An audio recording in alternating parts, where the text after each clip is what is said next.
نظام آباد ضلع کے رودرور منڈل میں ورنی جانے والی مرکزی شاہراہ پر JNC کالونی کے قریب منگل کے روز خوفناک سڑک حادثہ پیش آیا۔ تفصیلات کے مطابق ورنی کی طرف سے آ رہی ایک مال بردار گاڑی لاری نے بودھن سے حیدرآباد کی طرف جا رہی ایکسپریس بس کو سامنے سے ٹکر مار دی۔ حادثے کی شدت سے بس کا اگلا حصہ مکمل طور پر بکھر گیا۔ لاری کا کیبن کو بھی شدید نقصان پہنچا۔ ٹکر کے اثر سے سڑک پر گاڑیوں کے پرزے بکھر گئے۔ مقامی افراد نے بتایا کہ حادثے میں بس میں موجود مسافر اچانک خوف و چیخ پکار کرنے لگے۔ اس واقعے میں تقریباً 20 مسافر شدید زخمی ہوئے۔ اطلاع ملتے ہی مقامی لوگوں نے امدادی کارروائیاں شروع کر دی اور زخمیوں کو قریبی اسپتالوں میں منتقل کر دیا۔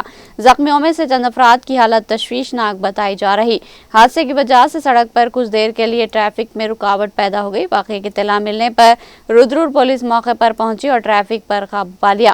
پولیس نے اس سلسلے میں ایک مقدمہ درج کر کے تحقیقات کا آغاز کر دیا۔